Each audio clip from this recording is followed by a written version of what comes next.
하정교회 김현철 목사입니다. 오늘은 자존감이라는 제목을 가지고 서로 은혜를 나누려고 합니다. 이 자존감 중에서 참 중요한 것이 회복 탄력성입니다. 회복 탄력성에 대해서 얘기하려고 합니다. 왜냐하면 힘들고 어려울 때 이 회복 탄력성이 큰 사람은 힘들고 어려움을 잘 극복할 수 있는 힘이 생깁니다. 그럼 이 회복 탄력성이 대체 무엇인가에 대해서 우리 성도님들에게 소개하려고 합니다. 하와이 군도 중 그 북서쪽 끝에 카우아이라는 섬이 있습니다.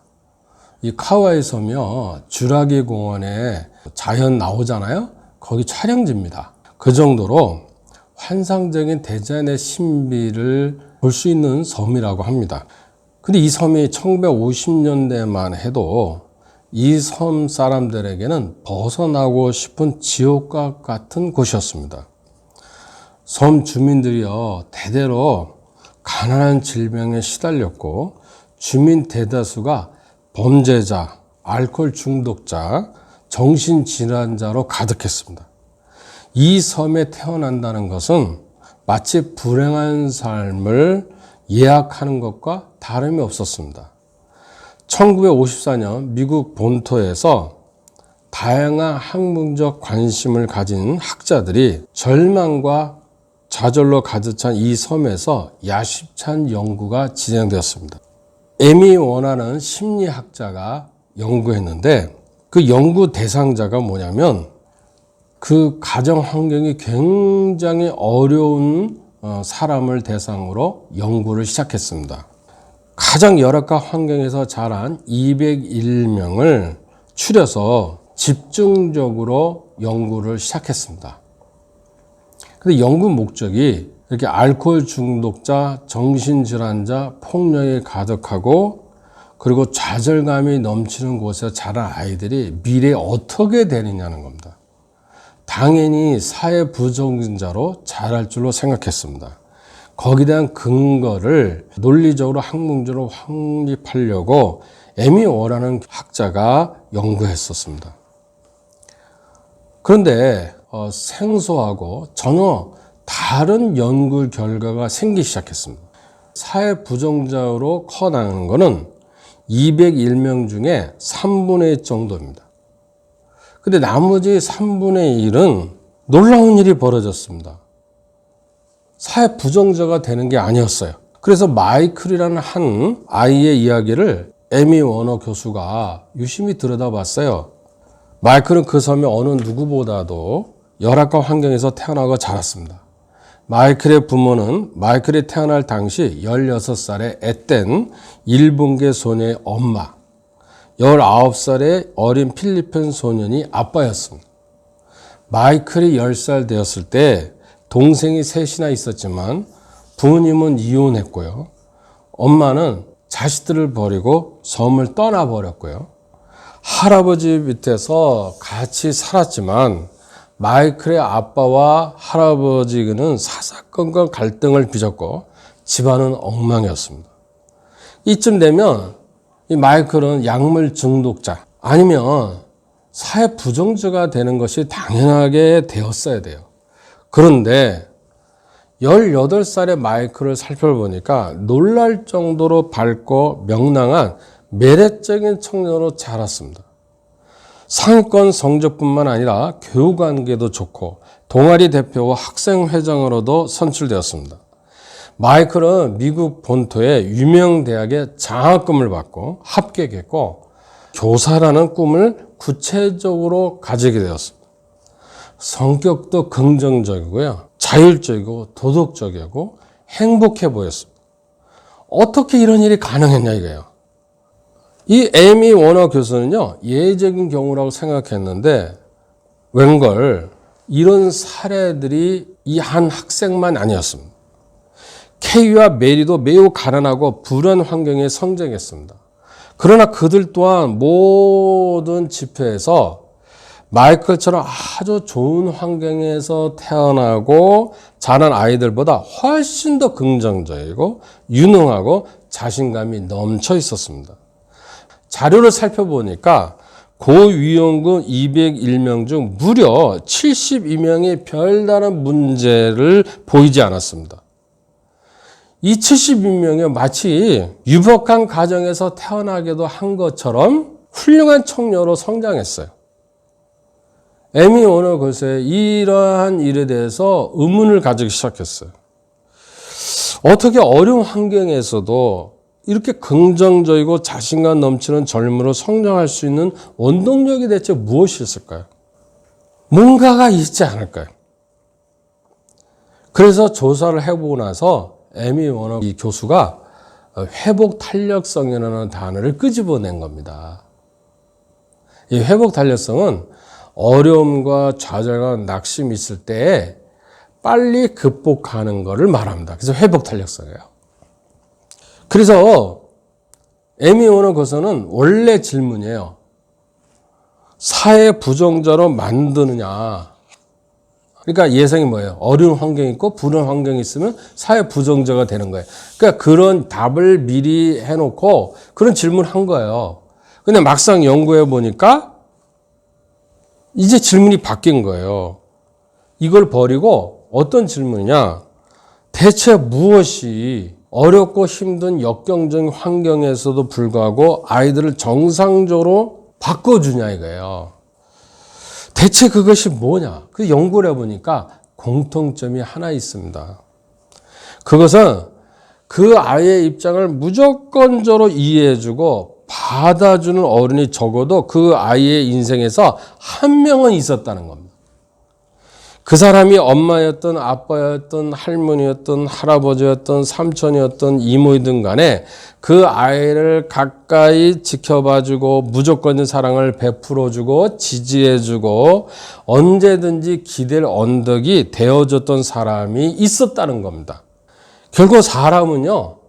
사랑 먹고 큽니다. 지지를 먹고 커요. 위로해 주는 거예요. 인정해 주는 그런 것을 통해서 바로 성장한다는 사실을 알게 된 겁니다. 그래서 그러한 사랑을 받은 사람은 뭐냐면 미래에도 밝다 그 말이에요. 모든 아이들이 그렇게 되는 건 아니지만 많은 아이들이 그렇게 된다는 겁니다. 이런 사람을 받은 사람은 자아 존중심이 엄청 커지고요. 나아가 타인을 배려하고 사랑하고 제대로 된 인간관계를 맺는 능력을 키우게 됩니다. 이것이 바로 회복 탄력성의 아주 가장 핵심입니다. 근데 여기서 의문이 있어요. 질문이 있어요. 나 어렸을 때 이렇게 지지 못 받고 살았는데요. 사랑 못 받고 살았는데요. 그런데 웬걸 그렇게 못 봤어도 후천적으로 노력을 하면 얼마든지 회복 탄력성을 향상시킬 수 있다는 게 학자들의 의견입니다. 자, 그러면 이런 회복 탄력성에 성경에도 참 많이 있습니다. 빌레몬서 1장 6절을 보세요. 이로써 내 믿음의 교제가 우리 가운데 있는 선을 알게 하고 그리스도께 이르도록 역사하느라. 이게 공동 번역에는 어떻게 번역되어 있는지 우리 성도님들에게 소개하려고 합니다. 믿음을 통한 우리의 교제가 힘이 되어서 그리스도를 믿음으로 말미암아 얻는 우리의 축복이 얼마나 큰지 알게 되기를 나는 빕니다. 자, 이게 믿음을 통한 우리의 교제예요. 자꾸 믿음으로 상대 성도님들에게 힘 있는 얘기를 하는 거예요. 말씀을 가지고. 왜냐하면 성경 말씀에 히브리서 11장 6절을 하나 예를 들어볼까요? 믿음이 없이는 하나님을 기쁘시게 못하나니 하나님께 나은 자는 반드시 그가 계신 것과 하나님을 찾는 자에게 상 주신 있음을 믿어야 할지니라. 그 말씀을 가지고 믿음으로 위로를 해주는 거예요. 우리 성도님, 하나님 반드시 살아계시잖아요. 하나님을 찾으면 상 준대요. 이렇게 어려운 환경 속에서도 하나님을 찾으면 우리에게 살아날 수 있는 길을 주시고요. 우리에게 상을 주신대요. 창세기 15장 1절을 보세요. 하나님은 우리의 방패가 되시고 지극히 큰 상급이 되신다는 거예요. 아브라함에게 하신 약속인데 로마서 4장에 보니까 모든 믿는 크리스찬들에게도 동일하게 약속하신 거라고 나와 있어요. 그러니까 서로 믿음으로 위로를 하는 거예요. 지금 어려움을 하나님이 막아주세요. 그리고 하나님이 지극히 큰 상급이 되시겠대요. 이렇게 믿음으로 교제를 하게 되면 그리스도를 믿음으로 말미암아 얻는 우리의 축복이 얼마나 큰지 알게 되는 거예요. 그게 공동번역 얘기입니다. 그래서 이 개역개정에 나온 말이 그런 뜻이에요. 그래서 바로 이렇게 회복 탄력성, 누군가 지지해주고 누군가 사랑해주는 거예요. 근데 세상적인 것도 이러는데 하물며 믿는 사람들이 서로에게 믿음으로 고백을 하고 말씀으로 서로 주 안에서 사랑하고 말씀으로 교제하고 지지해 주면요. 듣는 사람이 어떻게 됩니까? 그걸 받아들이고 어떤 어려움 속에도 이기게 돼요. 왜? 하나님이 역사하니까. 하나님의 축복이 얼마나 큰지를 알게 되는 거예요. 그래서 이 자아 존중감이라는 제목을 가지고 할 때 이 자아가요 참 낮은 분들이 참 많아요. 나는 못해. 나는 뭐 죽일 놈이야. 이런 고백들을 하는 거예요. 왜 그래요? 우리는 예수 믿는 사람입니다. 우리는요 하나님의 자녀예요. 근데 우리가 아무것도 못해요? 우리가 인생이 끝났어요? 하나님이 우리와 함께 하시는데? 그래서 능력 주신 자에서 할 수가 있어요. 이걸 확실히 알게 되면 우리의 자아가 어떻게 올라가고 나 자신을 아끼게 돼요. 그게 자아 존중감이에요. 그래서 두 가지예요. 내가 나에게 해주고 이 하나님 말씀을 다른 사람에 해주자고요. 회복 탄력성이 그래서 서로 북돋아 주는 거예요. 그러면 서로 인간들도 그렇게 하는데 하물며 우리 예수 믿는 사람들은 서로에게 그렇게 지지해주고 존중해주고 그리고 인정해주고 하나님 말씀으로 사랑으로 권면해주고 하나님 말씀 믿고 그렇게 되면 어떻게 되게요? 하나님의 역사, 하나님의 축복이 얼마나 큰지 서로 알게 돼서 우리가 힘이 나는 거예요. 그럼 어떻게 됩니까? 당연히 자아 존중가 높아지겠죠? 그리고 어려움이 있어도 회복 탄력성이 크겠죠? 하나님이 역사하니까. 자, 이게 좋은 얘기인데, 그럼 구체적으로 어떻게 할까요? 자, 여러분, 힘들고 어려운 사람이 이렇게 얘기하다 보면요, 자꾸 가르쳐 주려고 그래요. 그러지 마시고, 가르쳐 선생보다 먼저 뭐냐면, 상대방의 감정을 어떤 감정이 있는지 포착을 해야 돼요. 그리고 그걸 들으면 하나님이 역사하는 기회로 만들어야 돼요. 그 상대방의 감정을 들어주고 공감해 주세요. 그리고 어떻게 합니까? 그를 말씀으로 도와주세요. 그때에서 가르치는 입장이 아니라 도와주는 입장으로. 그리고 어떻게 합니까? 그 상대방이 믿음으로 그렇게 할 수 있도록 섬기는 것이 회복 탄력성을 높이는 비결이에요. 그 상대방이. 그리고 서로 해줘야 돼, 서로. 근데 이게 익숙하지가 않아요.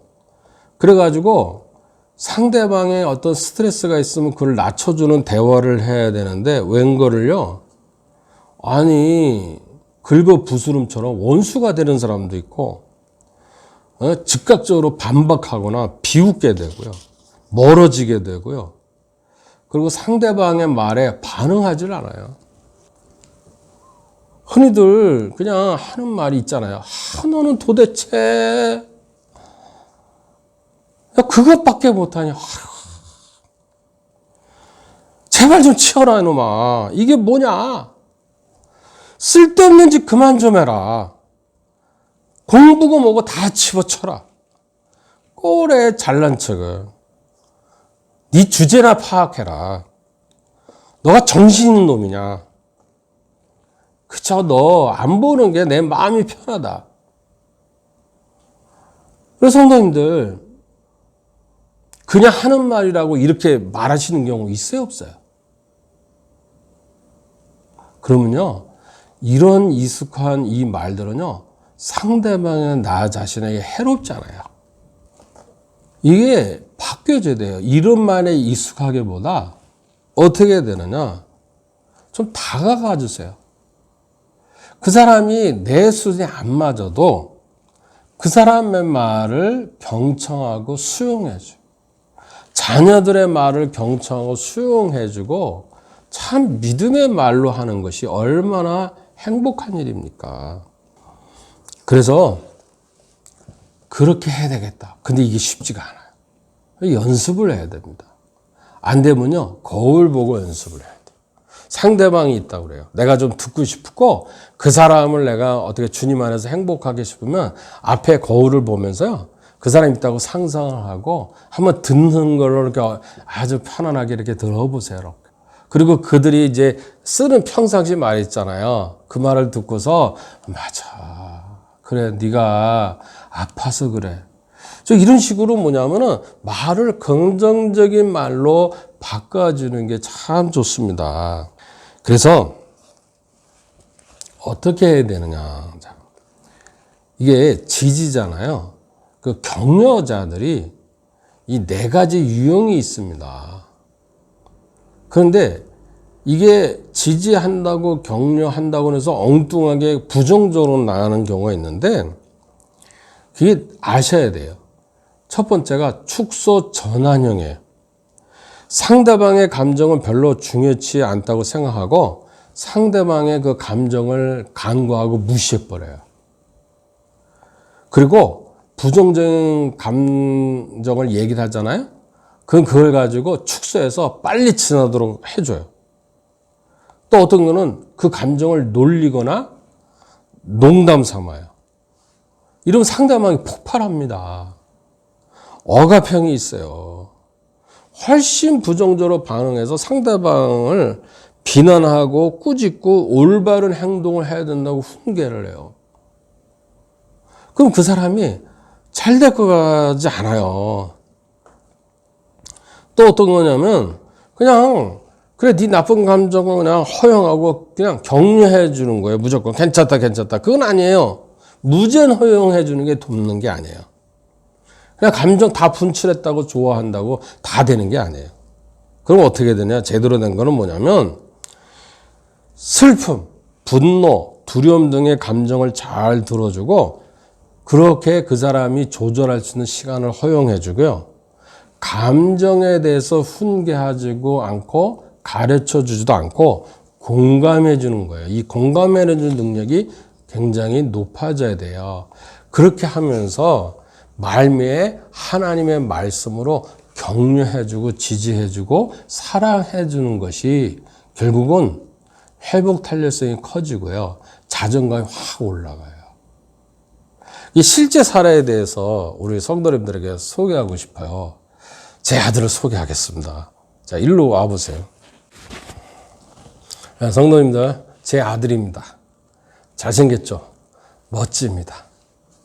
너무 제가 아들을 보면 흐뭇합니다. 제 아들을 소개하겠습니다. 네, 얘기해보세요. 안녕하세요. 여기 목사님의 아들입니다. 네. 자, 이 회복 탄력성 그리고 이 자아 존중감 있잖아요. 이거 심리 검사를 하면 항상 상에 랭크돼 있습니다. 그래서 제 아들을 소개합니다. 지금 회복 탄력성에 얘기한 것들의 좋은 사례들을 제 아들에게 다 쏟아부었어요. 자, 그러면 그 신뢰가 어떤지 한번 나눠보도록 하겠습니다. 자, 아들. 자, 어렸을 때부터 네. 이 아빠한테 자주 듣던 말이 뭐예요? 자주 듣던 말이요? 또 사랑해를 제일 많이 들었죠. 사랑해. 사랑해. 또 어떤 말을 많이 들어? 괜찮아. 괜찮아. 그리고 뭐 지금까지도 그러는데 하루에 한 번씩 맨날 전화해가지고 그냥 전화했어. 목소리 듣고 싶어서 맨날 이렇게 전화하시고 그러시죠. 자, 이렇게 제 아들하고 대화하고요. 그러면서 뭐냐면, 제 아들이 심리 검사를 하면 이 자아 존중감이 항상 상입니다. 일반 사람들보다. 그래서 제가 흐뭇해요. 자, 지금 아들, 여기 저 강의 들었죠? 네. 이 강의의 해당자가 제 아들입니다. 그러면 이런 강의를 듣고서 본인의 삶을 통해서 느낀 점을 좀 얘기 좀 해주세요. 일단은 뭐 항상 자신감, 네. 자신감이 많죠. 제가 기억나는 게 초등학교 때는 제가 참 자신감이 참 넘쳐가지고 뭐 모든 걸 다 잘했어요. 진짜 그때 뭐 공부도 잘하고 네. 운동도 잘하고 뭐 친구랑도 친구 관계도 너무 좋고 그래서 항상 뭐 회장 반장을 안 해본 적이 없고 되게 자신감이 넘쳤던 것 같아요. 뭐 구체적으로 예를 들자면 제가 항상 운동을 잘해서 반에서 항상 개주로 나갔어요. 근데 어렸을 때부터 아빠랑 항상 달리기 경주를 하는 거예요. 근데 뭐 어렸을 때 초등학교 때 빠르면 얼마나 빠르다고. 근데 아빠는 막 간신히 따라가는 척 하면서 결국에 마지막 지면서 너무 잘한다, 너무 빠르다. 항상 이러셨어요. 그래서 저는 제가 진짜 빠른 줄 알고 그 자신감으로 엄청 빠르게 달린다고 생각하고 그랬더니 진짜 빨리 남들보다 빨리 그렇게 달리는 거예요. 근데 그렇게 고학년이 되니까 이제 신체적 차이가 나니까 저보다 빠른 애들이 되게 많이 늘어나는 거예요. 그래서 막 항상 개주 나갔을 때 1등 했는데 이제 막 2등, 3등 되고. 근데 그때 내가 진짜 빠른 게 아니었구나 딱 깨닫는데 하나도 그런 좌절감도 없고 타격도 없고 그런가 보다. 뭐 그럴 수 있지. 달리기 뭐 내가 잘했다고 못할 수도 있지. 난 다른 거 잘하니까. 이렇게 됐었던 것 같아요. 감사하죠. 그러면서 이제 우리 한 가지 이제 아들 앞에서 얘기하기는 그렇지만 초등학교 때 전교에서 1등 했거든요. 그리고 강남에 자율형 사립고가 중동고등학교잖아요. 그리고 거기에 이제 입학했죠. 근데 이제 졸업하고 그동안 아빠가 기도해서 감력신학대에 이제 들어갔고 지금 대학원생입니다. 그러니까 너무 감사한 거죠. 그리고 항상 자신감 있고 멋지게 행동하는 제 아들이 대견스럽습니다. 제가 항상 아들을 칭찬하고 막 이렇게 하다 보니까 좀 어떤 데 제가 업이 좀 심할 때가 있어요. 그럼 제 아들이 이제 그만 맨날 레퍼토리가 비슷하거든요. 지금 이제 그만. 그러니까 이런 식으로 하면서 서로 사랑스러운 관계가 제 아들하고 저의 관계가 됐어요. 그래서 같이 시간을 보내고 여행도 같이 가고 그랬습니다. 너무 감사하죠. 그래서 우리 성도님들 상대방을 믿음으로 격려하고 그리고 신앙적으로 서로 나누면요. 그거를 통해서 그리스도를 통해서 역사하시니까 하나님이 우리가 큰 힘을 내서 낙심했던 상황이라도 다시 크게 회복이 금방 되고요. 그리고 내 자아를 나 스스로 낮게 보지 않고 정말 자아 존중감을 가지게 돼요. 그래서 교만과 자부심은 다른 겁니다. 교만은요, 하나님 없이 내 마음대로 하겠다는 거예요. 그러나 자부심은 내가 하나님의 자녀로서 행복하게 산다는 이 자부심은 좋은 겁니다. 우리 성도님들 오늘 강의 다 들으셨죠? 좋다고 이러시는 분들은 실제로 자기 삶 속에 자꾸만 써먹고 적용하길 바랍니다. 이상이에요. 항상 평안하시고 주님 안에서 행복하게 사세요. 샬롬. 같이 샬롬 같이 샬롬. 감사합니다. 됐어?